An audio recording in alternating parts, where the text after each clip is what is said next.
I truly believe that life starts outside your comfort zone, and that's really where you need to live, because otherwise you don't really get that growth. And it's been that way for me. It's funny, I always consider myself conservative, in the way I handle things, but looking back on my life now, I realize that I took a lot of risks and I tried a lot of things that were outside the norm. Between starting out as a musician, there were no guarantees there. I didn't go to college. I don't have a degree, no music degree. I literally just said, this is what I'm going to do, and I'm going to find out how I'm going to get there.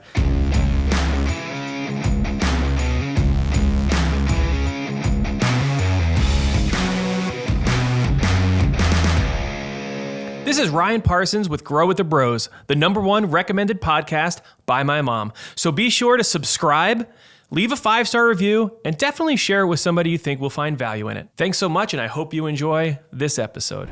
From touring musician to executive director, Danny's journey with the brothers that just do gutters. Hey everyone, and welcome back to another episode of Grow with the Bros. We are excited to have Danny Horboychuck on the show today. Danny has recently been promoted to executive director of the Brothers That Just Do Gutters franchise, and today we will be learning about his journey with the company, past life experiences, and some of his perspectives on taking risks, trying a lot of different things, his accomplishments, challenges, and his new role as executive director. Welcome, Danny. Thank you. Welcome. That was a mouthful. It really was. So why don't we kick this off with, tell us a little bit about your journey with the Brothers That Just Do Gutters. Absolutely. So I started here as the low man on the Solutionist totem pole. Back in 2016, there were two solutionists here prior to me that had some time here. So I was, I was a low man on the totem pole. I was getting kind of the scraps in the beginning. I remember talking to Ken about it, and he said, just hang in there. So I did. I grabbed everything that those guys didn't want, which was a lot of the commercial work. I did really well with it. I've always enjoyed the long game. And it built from there. I spent 2 years doing sales. Then Ken and Ryan approached me about doing the sales manager role. So I did that as a split role. I was doing Solutionist full-time and sales management, working with Mario at that point. And there were some other people on then as well. So I ran that for 2 years and then took over as the GM of Hudson Valley, the franchise-owned location. And that was for 2 years. So it seems like every 2 years, you guys throw something at me here. But it's been great. I've been able to see, with the exception of actually getting on a ladder, I feel like I've had my hands in most of the roles within the company at this point. That's awesome. I love it. I love your journey. I just think it's so cool to see, because Kenny always, people are like, oh, what do you do? He's like, I'm an opportunity creator. And that's what, really fires us up, is to create an opportunity. One of our biggest inspirations to continue to grow the company, because there becomes a certain point where, you're growing it for you in the beginning, like as an owner, and you're starting a business, but there's this tipping point where you get to a point, you're like, I really don't need to grow this anymore. Like it's at a good spot or it's at a good income, but people like you make it fun to continue to grow, because then you don't hit a ceiling. And then there's another opportunity for you. So that really inspires me. And someone like you makes it very pleasurable to just continue to grow, expand our vision, and see your vision expand. And that's the danger too, right? About business. If the owner hits a ceiling, that's when you have turnover, because the people that are below the owner, they're going to hit a ceiling. And if they have more capacity to do things like you're either going to be stuck in a job where you're like, start to become miserable because there's no more opportunity, and then you start looking elsewhere because you've hit the ceiling. Yeah. So that's what I love about business and creating opportunity for others, and then also having others having the same mentality on your team where you're not afraid to create opportunity for others either. That's just next level stuff right there. Well, I think you hit it right on the head there too. Up until a certain point, and not that you don't care about other people, because obviously we all do. But it seems like you need to hit a certain point before you can sit back and go, all right, what can I do for other people now? You have to personally hit a certain level. And I don't feel like I hit that level till I joined this company, and as the growth I experienced here, I started understanding more about all right, I'm getting to a point now where I can try to do more and more for others, because you guys have done for me. It's brought me to another level, which has opened that door up for me. And that was huge for me. Cool. Very cool. So what inspired you to take on the role of executive director? The challenge, quite honestly. I mean, I very rarely will say no to things. I like to try as many things as I can.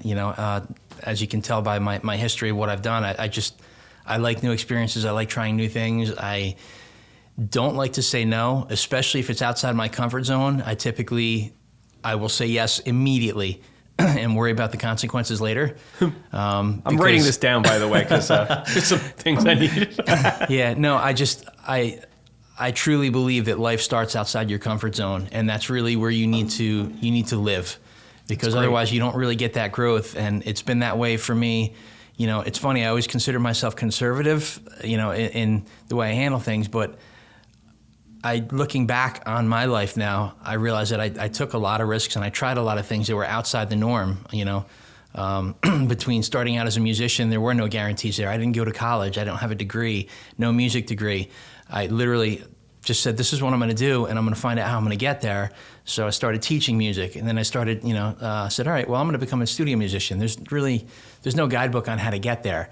So it was just a matter of figuring everything out along the way. And that's kind of how it's been my whole life through that and into here, where, Ken talked to me very early on about, when I was still doing sales, about the sales manager role. I'm like, wow, I've only been here like a couple of weeks, and then that came to fruition. Then I remember him talking to me about these other roles, and as it kept coming on, I'm like, yeah. Every time he would say something like, would you be interested in this? Absolutely. Yeah, I have to admit, I do let the cat out of the bag a little bit too early sometimes. Oh, yeah. But, and that's all right. I have to clean up all the cat litter. That's all right. It always seems to work out because Ryan's always there to clean things up. And, yeah. It's good. Well, you know what, though? It for me and my personality, it works.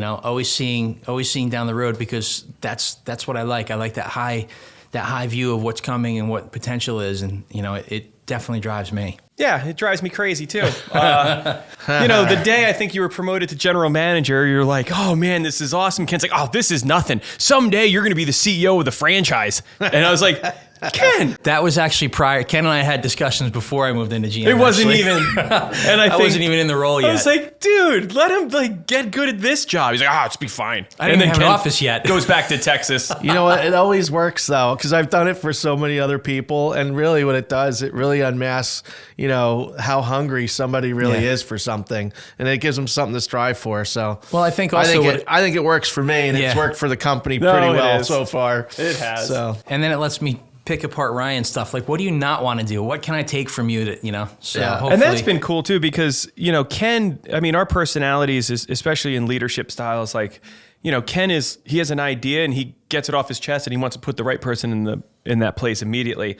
I'm the one that holds on to things way too long. And it's been really cool to try and, like, as I'm trying to evolve as a leader and things, I'm like, wow, I've got to give things away so much faster. So, someone like you who's constantly just like, okay, Ryan, I know we're talking about like a year from now, but what would 6 months look like? I'm like, what? What about 3 months? So it's been really cool. Before we move on, you said something really awesome. And I think it would be like, this is like a clip or an excerpt, but life starts outside your comfort zone. I think that is awesome, because when you said that, it reminds me of one of the things that we say around here a lot is you have to be replaceable to be promotable, right?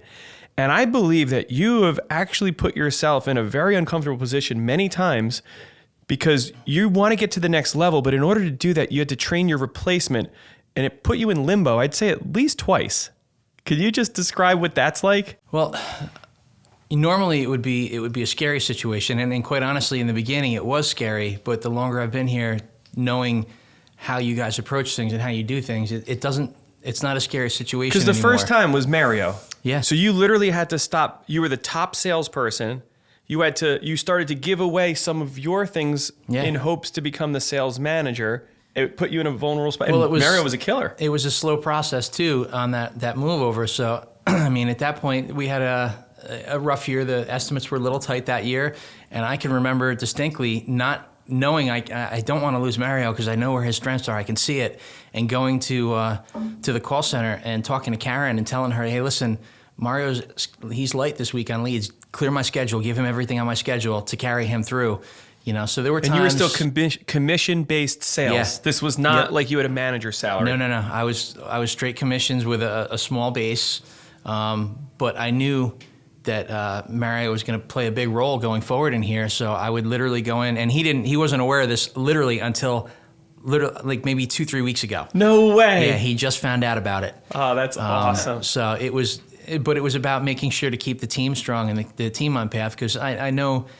You hit bumps in the road, but things are going to normalize. It's a roller coaster at times, and you go for the ride and you put the work in, and it'll pay off in the end. I just finished. I'm in the middle of reading this book by Vishen Lakhiani, and it's not a real name. Yeah, it's a real name. It's a real dude. But anyway, in the book, and he talks about Richard Branson, and he asked him the $1 billion question. What is it that makes you so successful? And he said right away, just came right out and said, it's getting the right people in the right places, casting the vision for them, and then trusting them and get the heck out of the way. And that's, that's what I've seen manifesting too with all the stuff that we have going on and that we've done over the years, is that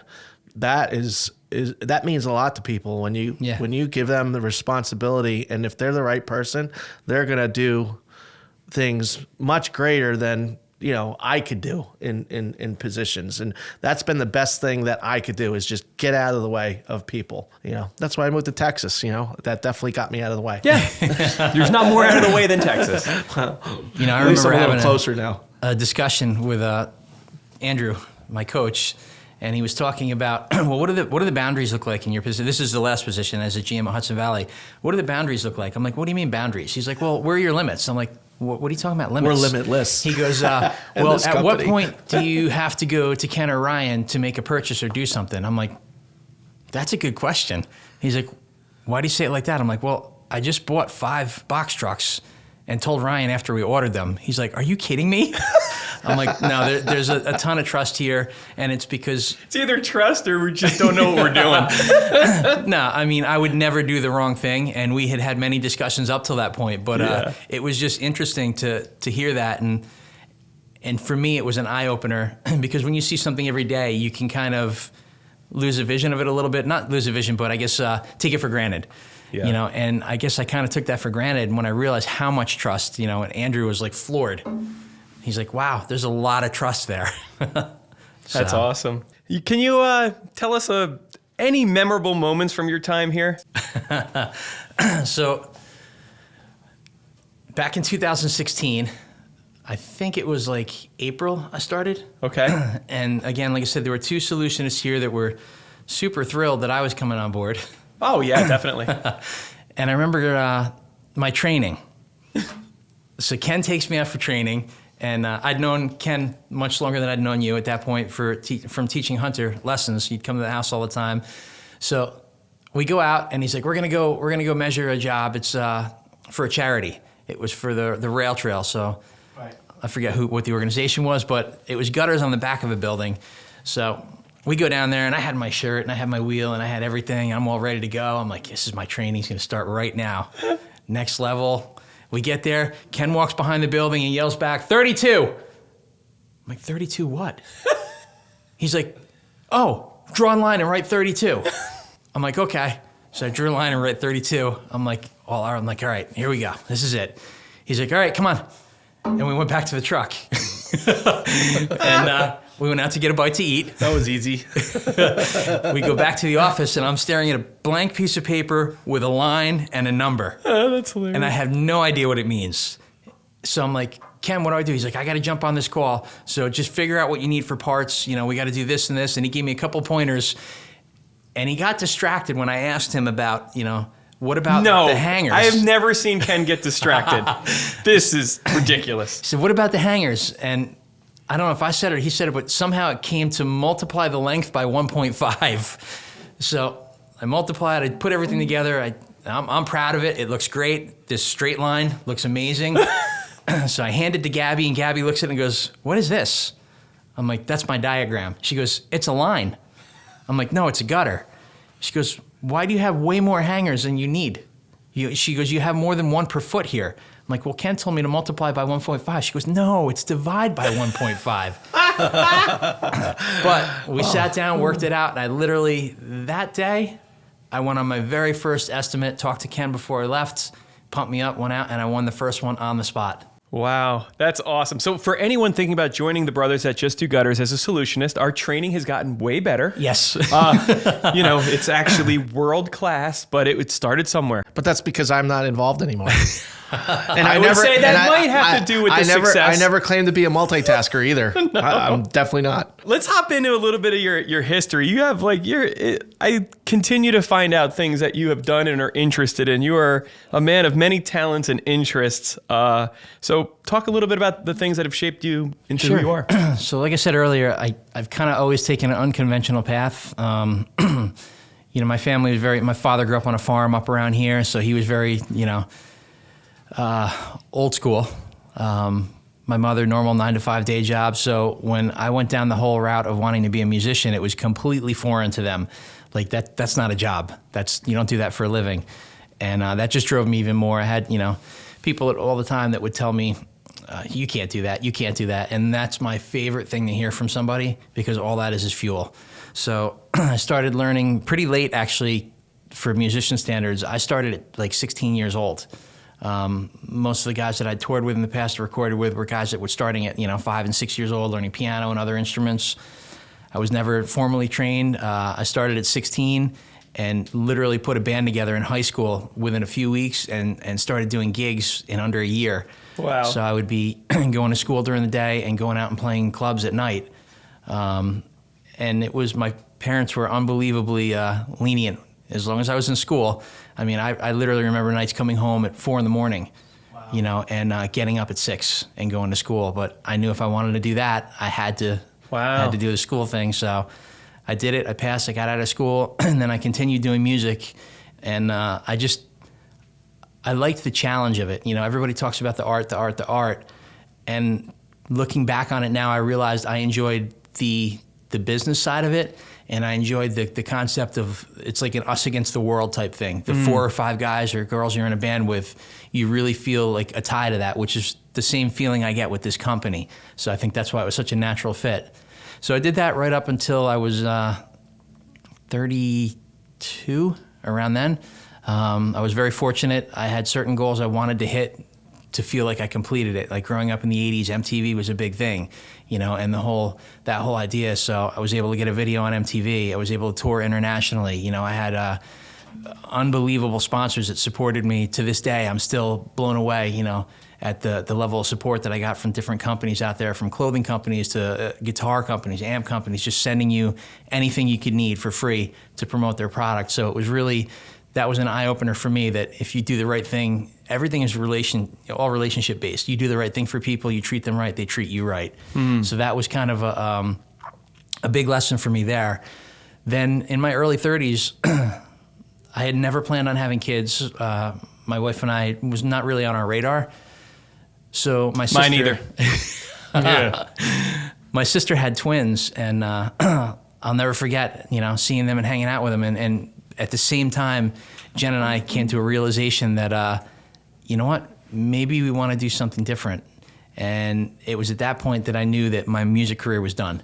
Wow. Which was scary. Because just the thought of about having kids. Well, yeah. I mean, I would literally leave home. I'd leave the driveway to go out on tour, hug my wife, and tell her I'll be home in 3 months. Stop. Yeah. Wow. So you'd be gone for long stints. And I couldn't imagine the concept of trying to raise a child and have to reintroduce yourself quarterly. Oh my gosh. So that was pretty much at the time they said, then this is it. If we're going to do this, I need to figure out a whole new path in life. And I was doing well with music. I was getting lots of offers. I was doing fantastic studio gigs. I was making great money, but I wasn't fulfilled. And if you're not fulfilled, you find ways to find fulfillment, and they're not always the best and the healthiest out there. And I recognized that, and I saw that. So I got out at the perfect time. I got to see a lot of great things, and I got to see terrible things. People that didn't get out in time that, passed away and did the wrong things. So getting away from it then was perfect for me. So I got home. I took a day job. Still very friendly with the guy I worked for. He was a fantastic guy, great family, but it wasn't a healthy environment. There was a lot of struggles there, and I needed something.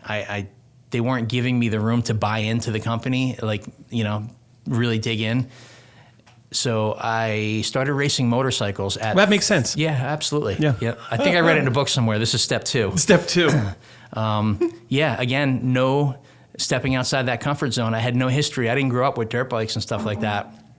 So at 32, 33, I went out and bought a big camper race trailer. I bought a couple motorcycles, and I started racing. That's ridiculous. So I did that for a while.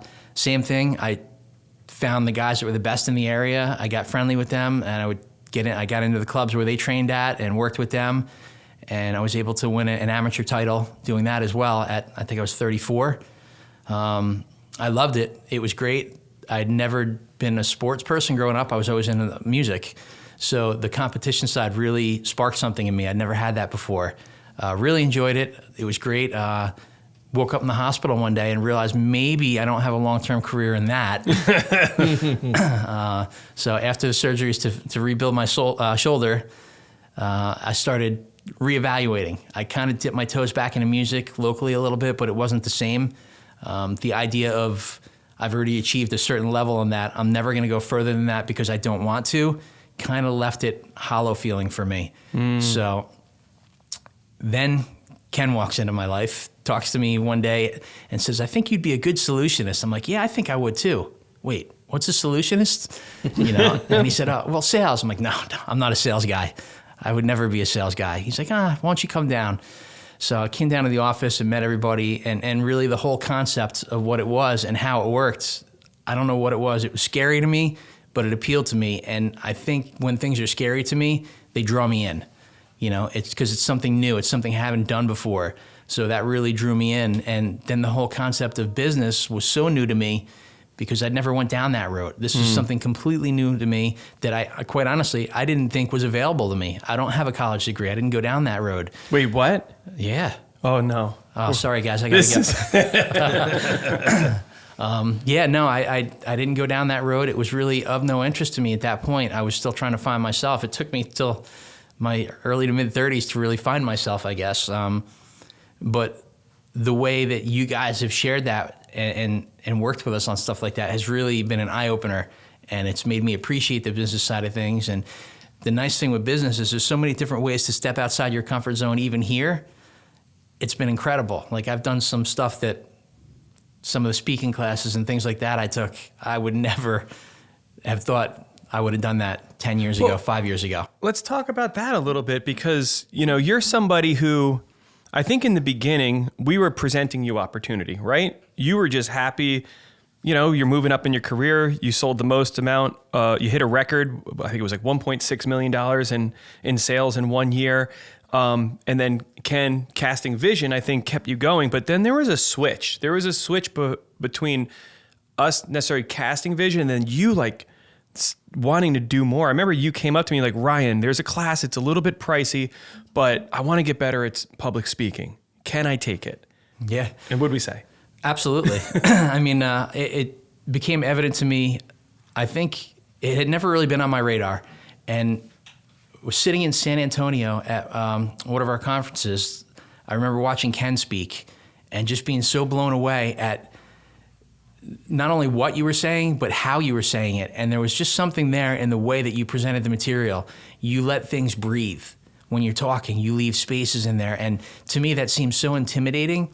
It was always about, throw out as much information as possible. Don't leave gaps because that gives somebody a chance to respond. It was like taboo. I didn't want to go there. But watching you do it, it was so powerful. And then I remember coming back and sitting through some of our Meet the Team days and watching Ryan speak. You guys are both incredible speakers, but you have different approaches. And then watching Brandon speak and Mario speak. And I started honing in on a lot of that and seeing where the gaps were that I needed to get better at. And with the the carrots that Ken was dangling in front of me, like you this and you can do this and you can be that. I'm like, well, if I'm gonna do these things, I need to make myself better in a lot of different ways.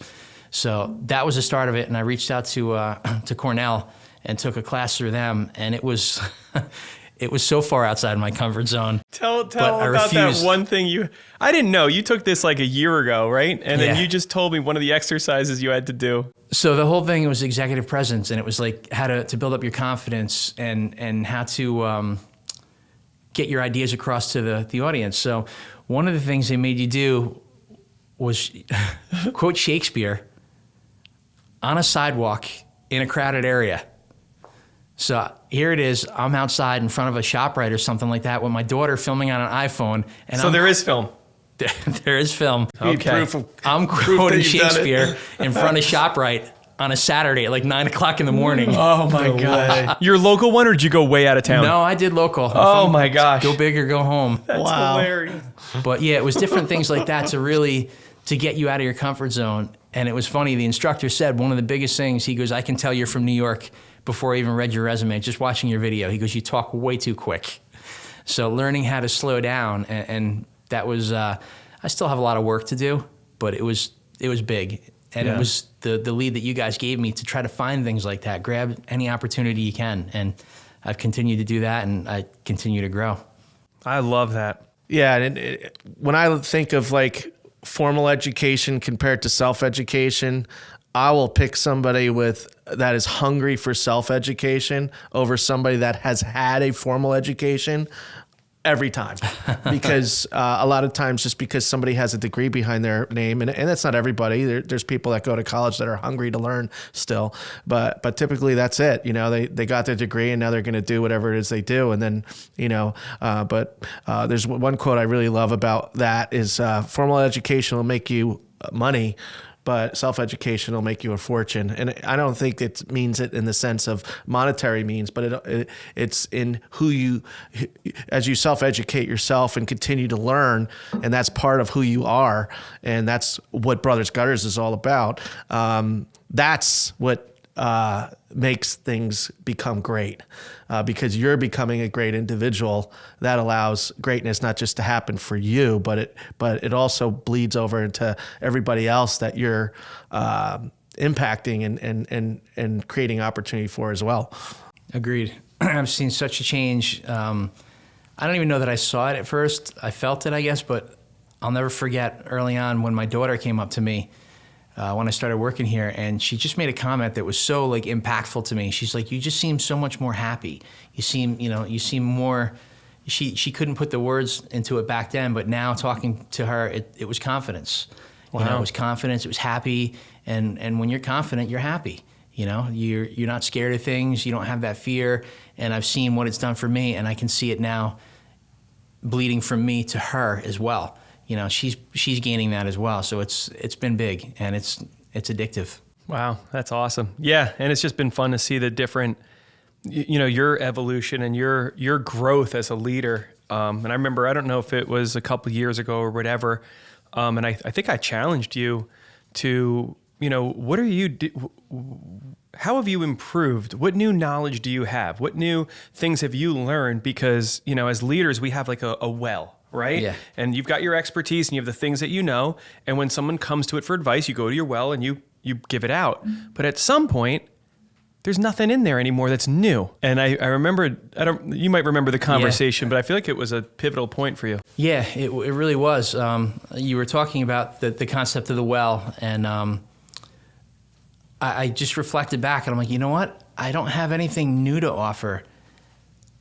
And it felt weird to come to that realization, like, I'm just saying the same things over and over. I read some books, I did some stuff, and I'm rehashing that, but I was basically, at that point, I was only spitting out stuff that people were giving me, I was holding on to and throwing it back out again. So I realized that, yeah, your well does run dry, and you need to dip back in and refresh it so you can share more with people. So that was huge. Got to dig deeper. Yeah. That's it. So we're going to go back into the professional stuff. So what sort of challenges? I mean, you went from, sales to sales management, now general manager. Yeah. And I left you with a little bit of a mess. So in the years leading up to the franchise. So Ken and I had this vision for the franchise, and we got it off the ground. We had, maybe a dozen or so franchisees, and I was still the general manager for New York, right? So I kind of, I looked at it like a flywheel. If I could just, I would just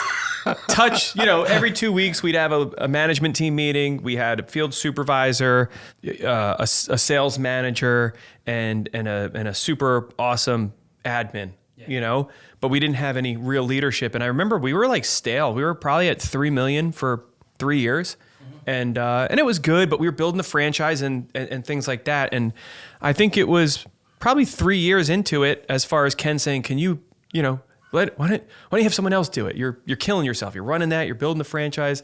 And I used to hold on to things way too long. But eventually, I listened, and you were ready, probably more than ready, and you took it on. And so from a stagnant company that was basically doing the same thing over and over and getting the same results, the good and the bad. Yeah. We knew our demons, we knew all this stuff, and now you are tasked with, and we did have the expectation it was going to grow. We didn't expect, I'm like, no, just keep it like this. It's like, no, I've been stunting the growth, get it to the next level. Like, what was that like? It was tough. I had inner struggles even outside of that. I remember sitting in that office back there going, what am I here for? I really struggled in the beginning with understanding my worth in that position. Prior to that, I could finish a day and look at my iPad and go, okay, this is what I brought to the company today. I made X amount of dollars for the company. There's my value. So once I hit that GM role, I didn't have that. I was literally going home at the end of the day, scratching my head, like, where am I bringing any value to this? How am I becoming or making this a better company?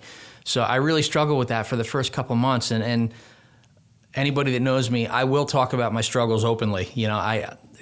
So I think Ryan was the one that told me to start journaling. And I blocked out every hour of my day and I wrote down what I did in that hour, whether it was talking to Karen in the hallway about something going on or meeting with one of the guys and speaking to them. And then I kind of really started to see an outline of what I was doing. And only then did I start seeing what the value looked like.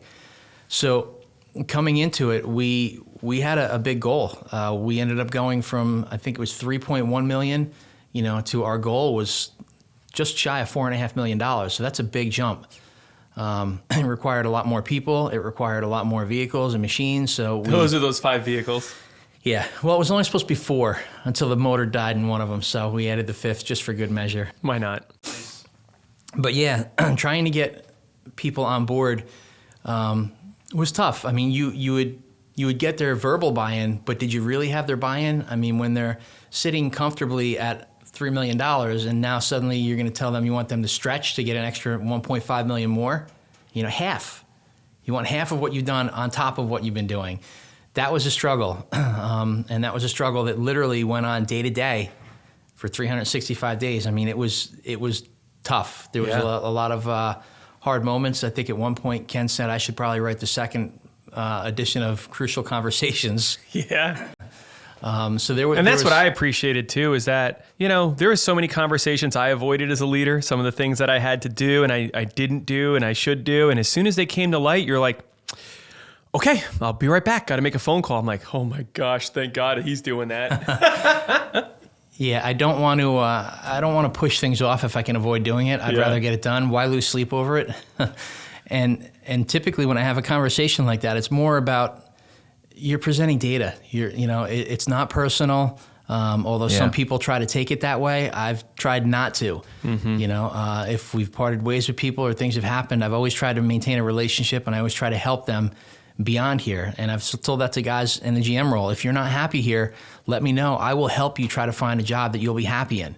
Yeah. So I want to make sure people are happy and good. But going back to what you said earlier, it was just a lot of essentially micromanaging in the beginning to keep things on track, and which is foreign for me because I don't like to micromanage at all. I like to get people in a position that they're comfortable and they're capable and let them run with it. Yeah. But unfortunately, there was times you had to step back in, and I didn't enjoy those times as much. But at the end of the day, we had a big jump. We didn't quite hit our 4.5. We came in at about 4.25, but it was I'm still proud of that. Like I said, it was, we jumped $1.2 million in a year. Wow. So I want to hear a lot about your new role, like for the last portion of this, but I just want to know, how did you pass it off? How did you leave it? I know how you found it. That's my fault, and I apologize. But how did you leave that? And then we'll want to talk about what you're doing for the franchise now. Sure. So leaving the GM role, I created what was called a bus plan. We talked about it. And the whole concept of that is, what happens if I step out the front door today and I get hit by a bus and killed? So this was a notebook essentially of everything my replacement would need to know on a day-to-day basis. So I journaled out what every day of the week looks like. The first Thursday of the month is this. The second and third Thursdays are this. I put in all the contact information for different people, the landlord and stuff like that, people you'd have interactions with. Where to find things in your computer. Exactly. Show them where you find this, where you find that, who would give you this information, go to this meeting. You don't need to bring anything, but these are some of the key points you're going to be looking for in that. So I tried to detail it as much as possible. When I left the sales manager's role, I felt really good. I had worked for a while with Mario on that, so he understood what it was about. And again, I'm in the building, but the idea is to give somebody enough information where they're comfortable going forward on their own and knowing what to do. So with the GM role, it was the same thing. It was literally just documenting all that stuff that you would do day to day, as well as letting them know who to get what information from. Any tips while we're talking about the general manager position? We have a lot of franchisees who are getting involved with Brothers Gutters and wanting to hire GMs right out the gate, and acting in a semi-absentee role. What challenges do you think that they could avoid that maybe you went through in a startup? Well, the biggest thing is just to realize that it's a big expense to come out of the gate with a GM. It's a big expense, but you need to make sure you have the right person in place, because you don't want a big expense for low return. Mm-hmm. You want to make sure you have the right person there and they're doing the right thing by you and your business. And that, to me, that's the biggest thing, making sure it is the right person. They have the right morals. Right person. Okay, morals. What else that you could recommend as far as what the right person looks like for somebody who's looking to do that?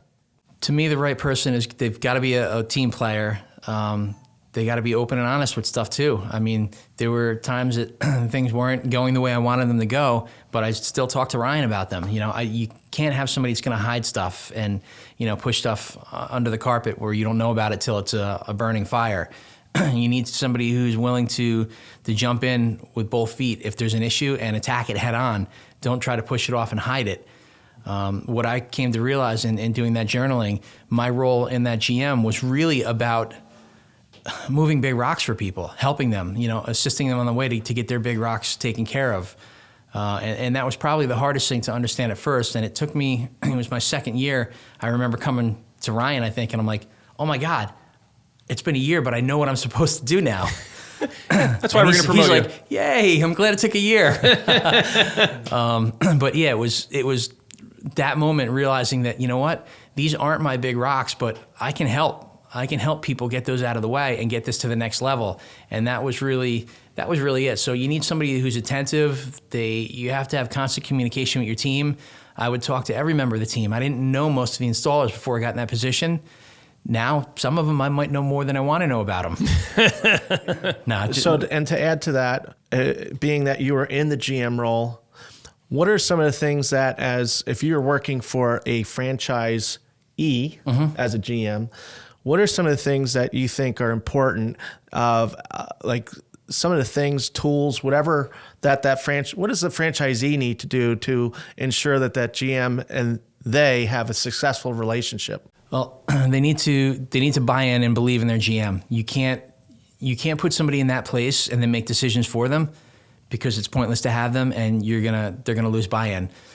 Outside of that, you need to rely on what your GM feeds back to you. If your GM comes back and say, hey, this sales guy's not doing good, his numbers are low, we need to make a move, you need to listen to them, because the longer you wait on stuff like that, the more damage it does to your company and the further you're going to have to dig out from. So you need to really pay attention to that type of stuff and look at the day-to-day. If there's an installer that's a problem, you need to make a move. You know, I know it can be painful, and we went down that road on a couple big moves, and it was painful. But you know what? Sometimes it's just not the right fit, and you need to find the person that is. So why wait? You know, by waiting, you're doing two things. You're hurting your company, and you're hurting that person because you're not giving them the opportunity to get out there and find the correct fit. Right. Yeah. Right. And in doing that, if you don't have that trust, basically is what it comes down to. Done. You're going to slow down your speed at the rate of what your business is going to grow. 100%. So, it's good. That's great. I like to think about it when you're in that position. When you watch sports, there's teams, right? Yeah. And then there's trades. There's people, their contract runs out or they get traded. And it's, you know, there's a saying that our coaches say, it's like, you know, invite them to be successful somewhere else. It's kind of a cute way of saying you're fired. Yeah. But if you think about it, if I'm not the right fit and somebody else is, I mean, that person's, it's not like they're never going to work again. No. It's a matter of like, but if they could actually go and be successful somewhere else, their skill set, whatever their aspirations are, how awesome is that? Rather than them being here, not doing a great job and probably not even, you know, being happy, moving them to another team, allowing us to be able to grab somebody else. I think it's so powerful, and I think people just wait way too long because it is scary. I lose so much sleep over if I've got to let somebody go. It's been a long time, so it's been great that I haven't had to do that. But man, it's just so painful, and you think of everything, and you question yourself as a leader. Well, did I give them enough? Is it me? Is it that? You know, and then you might have somebody for 6 months or a year too long, or God forbid, years, because you just don't do that conversation. Meanwhile, almost every time we finally did it, it seems that they've gone on and they're successful somewhere else. Yeah. It's not, you know, as much as they might have thought this was the greatest job in the world, they're having success somewhere else. I know we probably went a little bit over today, but I'd love to hear about this new exciting position of executive director. What is it? What are you doing? And what do you want to accomplish? Whew, that's a lot. In 20 seconds or 20 less. seconds or less. No. Yeah. I want to make things great. Thank you. Good night. No, so for me, it's about finally getting my hands in on the franchise side. I've been involved in it for a while. You know, you've been very gracious to bring me in on a lot of stuff on that side. So I've seen a lot of it already and been through a lot of it, but I want to see it grow. I want to do what we can. So right now what we're looking into is just different avenues to make the franchisor more efficient. You know, from marketing to call center to systems. So right now we're taking a deep dive on a lot of different systems, working with a killer team with Brandon and Mackenzie, Gabby, Karen, Kevin. So everybody's been really great about really taking a good look inward at what they're doing. And we're reevaluating right now. Yeah. And it's huge. I mean, there's a lot of balls in the air right now, and that can be a little stressful. But we're sorting it all out now, prioritizing stuff, and we're really looking to just make this machine that much more tight and really get it to the point where the efficiencies, it'd be tough to get any more efficient than what we're doing at that time. Yeah.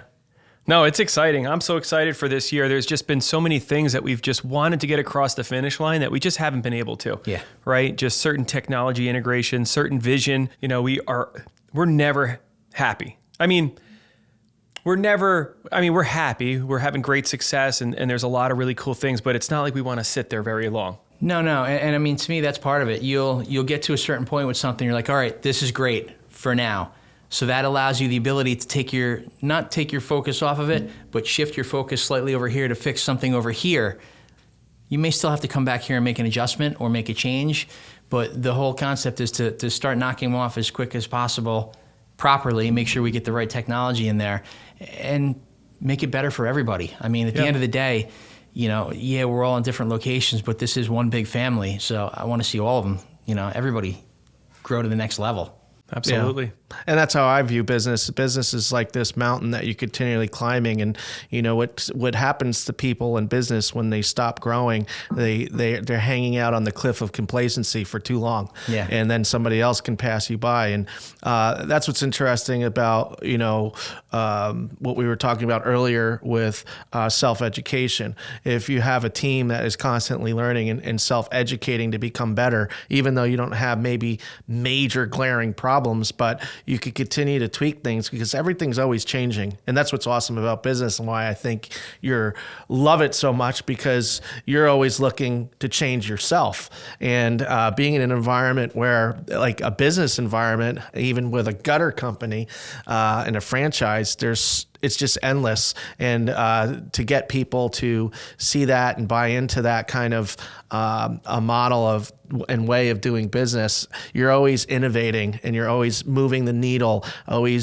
There's always new technology. There's always new ways to market. There's always new ways to learn. There's always new ways to do things in operations and sales, and just little things here and there that can just move that needle a little further, I think is something that is great that you bring to the table. And that's what I love about working on these. So out of all the projects and things that are going on in your new role, what is something that a initiative that's maybe not too top secret that you could share?